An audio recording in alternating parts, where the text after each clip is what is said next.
Materi 14, tugas membuat media pembelajaran dengan menggunakan aplikasi Photon oleh kelompok 2. Anggota kelompok: Hasmiati SPD, Suhada SPDI, Nur Anggun SPD, Munamir SPD, Kasmawati SPDI. Assalamualaikum warahmatullahi wabarakatuh. Selamat pagi anak-anak, bagaimana kabarnya? Alhamdulillah. Hari ini kita akan belajar tema 8 subtema 2 mata pelajaran IPA tentang siklus air. Adapun tujuan pembelajaran pada materi kali ini yaitu siswa dapat mengetahui dan memahami bagaimana terjadinya siklus air. Kira-kira ada yang tahu mengapa air meskipun kita gunakan terus-menerus keberadaannya tidak akan habis? Itu semua karena adanya siklus air. Jadi siklus air merupakan proses perputaran air yang berlangsung secara terus-menerus dari bumi ke atmosfer lalu kembali ke bumi. Air yang ada di bumi, baik itu air yang berada di sungai, di danau maupun di laut, jika terkena sinar matahari akan mengalami penguapan. Proses ini disebut proses evaporasi. Air yang di tumbuhan juga akan menguap apabila terkena sinar matahari. Proses ini disebut proses transpirasi.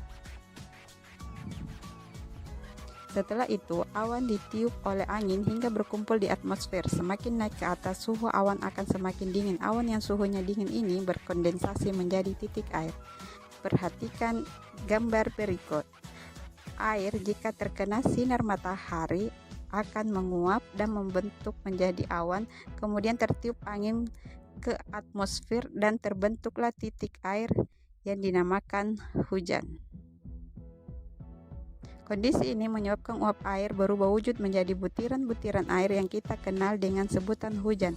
Tidak hanya bentuk hujan saja, tetapi bisa juga dalam bentuk salju. Butiran-butiran air ini akan diserap oleh tanah, kemudian akan dialirkan kembali ke sungai, danau, ataupun laut. Jadi proses penyerapan ini kita sebut dengan istilah infiltrasi. Infiltrasi merupakan menyerapnya butiran-butiran air ke lapisan tanah. Jadi seperti itulah perputaran air yang berlangsung terus-menerus dari bumi ke atmosfer kemudian kembali ke bumi.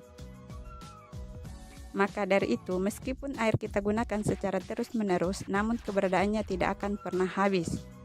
Karena itu semua terjadi karena proses siklus air. Demikianlah materi kita kali ini mengenai siklus air. Sampai jumpa di materi selanjutnya. Sekian dan terima kasih. Assalamualaikum warahmatullahi wabarakatuh.